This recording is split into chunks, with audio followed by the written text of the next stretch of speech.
Hey everyone, Twist here, and welcome back to UI Spy, a series breaking down the UI of upcoming video games. Persona is my favorite RPG series, ever since I played through the entirety of Persona 5 Royal back in 2020. Playing that game alongside 4 helped ignite my passion for UI design, so I'm grateful to have played those games. I held off on playing Persona 3 when it came out on Switch because of this remake being rumored for a while now, so I'm thrilled that it's not only a reality, but coming out close to my birthday in February next year. How awesome is that? Persona 3 being in the Persona 5 engine is a match made in heaven for me, so I'm super excited for it to come out and hopefully it'll get a Switch version eventually. From the trailers we've seen so far, the UI design looks exactly how I pictured it, a modernized version of the original game with influence from 4 and 5. But after looking through these trailers, I found a few quality of life additions and changes which might make the UI design better than 5. This isn't a comprehensive list by any means, but I try to grab as much of the UI from the trailers we've seen so far as I could. So without further ado, let's begin. First, let's take a look at the combat UI, which we've seen a lot throughout the trailers and screenshots we've got recently. Unfortunately, the revolver from the original game doesn't return in the remake when selecting action for a character. I understand that Atlas might be trying to be a bit more sensitive with how they approach the Memento Mori theme in Reload. However, it was such a core part of the original game that I'm hoping that they don't take it away too much, and this isn't a good sign that they're doing that. The character icons are back to the side view like how they were in 3 and 4, as opposed to 5's more angled view. The HP bar is colored blue and the SP bar is colored yellow. It's annoying how inconsistent the colors of these two bars are throughout the series, where in 5 it's pink and blue, and in 4 it's yellow and green. During combat, when party members take damage, you can actually see their portraits wincing in pain, similar to how Sora and other characters do in the Kingdom Hearts games. This is an awesome change, and I'm honestly surprised we haven't seen it in previous games, especially in Persona 4 Golden, which is the closest the battle UI seems to be going for right now. The different buttons correspond to different actions like in Persona 5 with an angled font, but with the flat circle of Persona 4, making it a hybrid of the two designs. As we'll see more in this video, a lot of the sharp triangles and angles of Persona 5 have been flattened in this game. Character actions and attacks use blue boxes while enemy attacks use red, easily distinguishing both to players. The damage value of an attack is displayed in basic white text with a pretty black outline, which is pretty simple. However, critical attacks are displayed with a blue outline, signifying that they are dealing more damage to spanner ones, especially when hitting the weaknesses of an enemy. Persona 3 Reload uses a similar skills menu in Persona 5, but uses the silhouette of the character you have selected, which is a nice touch. Speaking of skills, we got to see the skills screen at the Sega Summer Showcase demo, which players got to try out recently. From the screen, we can tell that the physical skills are broken up into Slash, Strike, and Pierce, like they were in Persona 3, as opposed to Persona 5's physical and gun attacks, and Persona 4's singular physical attack. The light and dark skills have returned from the original game as well, replacing the Sai and Nuke attacks from 5. We can also see in the skills screen that any element that a persona is weak to is displayed with an exclamation mark, as opposed to just being simply WK or weak like in Persona 5. I can understand why they would make this change. I feel like they wanted it to be more universal, so people of different languages can understand what it means. However, I feel like, at least to me, as an English speaker, WK is quicker to understand and makes more sense. Also from this demo, we can see that the shuffle time mechanic from Persona 4 Golden is back, where you have a set of cards that you can choose from, whether if you want to get a new persona, more experience, or more money. Shuffle time also occurs before an all-out attack finishes, which is an interesting change not seen in previous Persona games. It may seem weird at first, but when you take a look at the gameplay footage, you can see how more satisfying it will be once that finishes, and we can see the all-out attack screen transition with all the party members. Also, we got to see a sneak peek of what an all-out attack will look like. The finishing screen that plays after that's done is so satisfying, with stylized art of the main protagonist with "Done and Dusted." That is so cool. Hopefully we get to see this more with the other characters as well. Maybe the backgrounds and colors will be different. Like how in Persona 5, every character had their unique splash screen. We'll have to wait and see. Another cool tidbit about the all-out attack finishers is regardless of which character you finish the all-out attack with, there will be a big mass destruction text, aka the name of the battle theme in Persona 3 and in Reload. This is an awesome throwback, and this sort of UI style is something I always love in games and I wish we could see more often, where they're aware of the style in their design and they go all out with it, no pun intended. And we were able to get a sneak peek of the results and level up screens in this game. albeit they're a lot more streamlined and less flashy than the animations seen in Persona 5, which makes sense and better fits the tone in this game. The baton pass mechanic, new to Persona 3 Reload but originally in 5, is back with the new name, Shift. As we see from the screenshot, we can clearly see the one more text to signify a shift is happening. We could probably assume that the more shifts you do in a single turn, the more damage your party members attack will do, like in 5.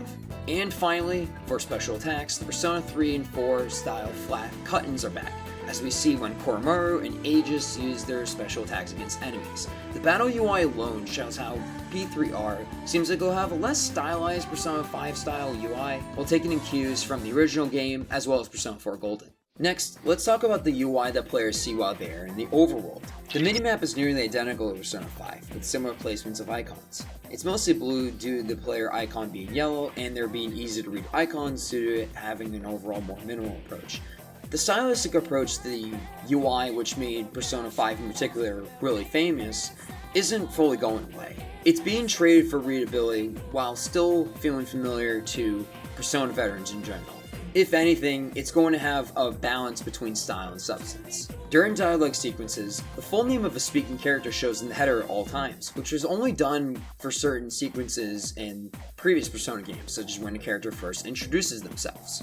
However, the header icon cuts off part of the name, which is annoying to me. I wish the full name could fit within the speaker box, or if the box itself was larger. But a cool point though is that the header points towards the character when speaking, making the dialogue box look like a speech bubble from a comic. Now, the most obvious change is the use of a dark dialogue box with a velvet room blue background, and white text compared to the white dialogue box and black text in Persona 3. It's like the developers were just like, alright, screw it, we've done it in the previous 2 games, we're just gonna put the dialogue UI in dark mode and call it a day. It's great though, because it's easier on the eyes to read dialogue like how it is with Discord dark mode or using it on your phone or computer. Whenever the player makes a dialogue choice, the majority of the scene on screen is still easily visible, unlike Persona 5 where a large portion of the screen is covered with the image of the protagonist and the background is blurred out. The individual dialogue choice options are smaller this time around too, alongside the image of the actual protagonist, Makoto. Unfortunately, the confirm button is a traditional downward pointing arrow like it is in most RPGs and visual novels, instead of a giant animated triangle from Persona 5. The triangles are being axed, my friends. Courtesy to Mochi from the Persona 3 Reload Squad Discord, we can see a mock-up of what the rank-up screen for leveling up a social link will most likely look like. Unfortunately, no one, not even me, was able to get a good photo or video of the rank-up screen during the demo, so this is the closest we're going to get as of this video. As we can see, instead of being in a straight line like in Persona 5, the number of stars or level players currently are in a social link is represented in a ring in a clock-like fashion. Not only does this fit the theme of Persona 3 of time a lot better, but this is just a nice change of pace instead of being another Persona 5 style UI. Another obvious change is that the character portraits are redone in the art style of Persona 5 with the turn of mouth movements.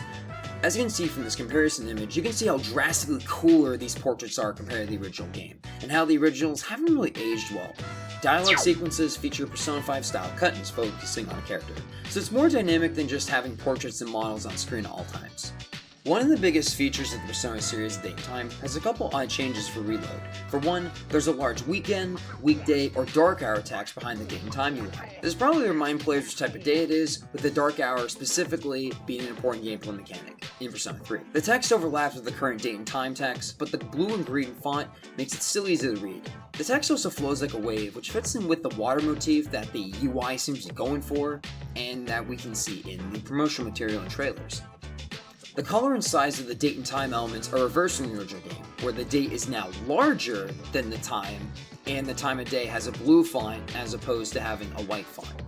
The sun and moon icons are also to the side of the date and time now, instead of being below like in the original game, and they're slightly bigger. This is probably done to place a greater emphasis on the moon phases, as moon phases were a critical gameplay mechanic in not just Persona 3, but all the way back to Persona 1 and 2. From what we've seen of the weapon shop UI, it feels out of place compared to the rest of the game. The iconic red, white, and black color palette from Persona 5 is back, and a cursor hovers over elements back and forth. I wonder if Atlus wanted to make these colors stand out to let players know, hey, this is the place to grab items, weapons, and equipment. The UI design and layout of the elements are nearly identical to the weapon shop in Persona 5 too. As I've shown throughout the video, Atlas has put up some screenshots on the official Persona 3 Reload website, where from there we can see a preview of what the world map is going to be like. It's going for a more Persona 4 Golden style approach, whereas in Persona 5 you had to pay a subway and you had to be particular about the locations you wanted to go to. However, in this game and in 4, you could go from a list and easily select between any of the available locations on the map. The social link and confidant icon for Persona 5 is back over the Palawana Mall. This is cool because now we can see, hey, any new social link rank up opportunity that's available on the map, boom, you can easily see it. This is a great change and it is easier to do than just simply having to go between every single location on the map manually. Another fun, interesting tidbit that I learned recently, and I haven't heard a lot of people talk about it, is the instant messaging app from Persona 5 is back, where in that game, party members texted you if you wanted to hang out with them and boost their confidant levels, or if you wanted to go to mementos, or during important story events, which happened a lot in that game. I'm curious how Persona 3 is going to handle this, especially considering it takes place in 2009, when phones weren't really as smart or revolutionary as they are now in the modern day when Persona 5 is supposed to take place. Now, let's talk about dungeons. Oh wait, sorry, I meant dungeon, as in one. For those who don't know, there's only one dungeon that you play through in Persona 3, Tartarus. So to picture this, imagine if Mementos from Persona 5 was the only dungeon you could explore through, with there being hundreds and hundreds of floors to climb through in a single tower. We haven't seen too much of Tartarus yet from the trailers, but we have gotten dozens of screenshots from the demo that I mentioned earlier. But what we do know is that the minimap is similar to Mementos in Persona 5, and the current area and floor you are in Tartarus are placed in a simple rectangular position. The current objective boxes are designed similarly to Persona 5, but instead of having a big giant red text for the main objective and black boxes with white text for the smaller objectives, they're both just simply flat gray boxes with white text. However, the new text from whenever there's a new objective for you to do when exploring Tartarus is pretty much the same. The Memento-style one-liners that party members say while exploring Tartarus are back. Unlike Persona 5, where there's no text to indicate who is speaking, it's hidden behind their portrait in big giant letters, similar to how the weekend, weekday, and dark hour text is. The treasure chest icons on the minimap look kind of simpler and flatter, which is disappointing. I prefer the ones in Persona 5 because they look closer to treasure chests for me, and they look cooler too. When the navigator talks to you in Tartarus, such as when you're about to go up to a new floor or find a dangerous threat, you can see that Mitsuru's portrait has a hazy effect, similar to the scan lines Futaba has in Persona 5. Like in that game, this helps distinguish players, the navigator, from the playable party members, which is a nice touch. Now, let's talk about the big UI menus that players will see when playing through the game, the main menu. But first, let's talk about the title screen real quick. As of this video, we haven't seen what the title screen would look like, but from the demo, we can get a sort of idea what it will potentially look like, and if this will be the final title screen of the game, it's kind of disappointing. Yeah, the school setting makes sense and it looks cool, but gone are the awesome silhouettes of the party members like in Persona 4, and Persona 5, and Royal specifically, not Golden, because Golden doesn't have that, unfortunately. The main menu itself is similar to Persona 5's, but with a cool splash animation whenever the menu pops up. The options to select are similar to that game too, but it has the terminology of 3, of course, such as social links instead of confidants, and quests instead of requests, and stuff like that. While looking through these menus, I want to take a look at some interesting minor tidbits that are worth mentioning. The biggest one is like in Persona 5, every single character is color-coded in the party, which is really cool. As we can see, Makoto is a light blue, Yukari is pink, and Junpei is blue, all of which perfectly fit these characters, and once we have more of them unlocked, it's going to be really satisfying to see which colors that they end up using. The water motif I mentioned earlier is really cool to view. I've seen a fan mock-up of what the day transitions could look like whenever you end a day and begin a new one. I really hope this is in the actual game or something similar to it, because it looks so cool. I just love water. That's half of my namesake of Aqua Twist after all. Now, to end off, let's divert and talk about the logo a bit, even though it's technically not really considered UI. I just love the bullet shape separating the re from the load to make up reload. It signifies the main phrase and theme of Persona 3, Memento Mori, remember, you have to die in English, and the evokers used when characters summon their personas. It's nice to see the original logo of the game remain mostly untouched, only adding in the reload element. Overall, Persona 3 Reload does an excellent job modernizing the UI design of the original game, combining influences from the original 4 and 5 in terms of their graphic design choices. It seems like Atlus really wants to streamline the UI experience while still maintaining that stylistic identity that made 5 and the series as a whole so iconic, even to this day. Playing Persona 4 Golden earlier this year made me realize that as much as I love 5 as a game, and especially its UI design, the more streamlined gameplay experience and less stylized UI design made it much more enjoyable to replay and New Game Plus back to back. Hopefully this is also the case for Reload when it comes out next year, as I would love to complete all the social links and to discover the amazing story and invest myself in the world of Iwataodai as much as I can. Let me know in the comments what you think of the UI in Persona 3 Reload. Are you gonna get it comes out, or are you just gonna wait for a Switch port? Let me know. Be sure to subscribe for future content. Check out my previous video on the current state of video game preservation. I'm really passionate about game preservation and UI design, so hopefully I can talk about these topics more in the future. Anyways, thanks for watching, take care.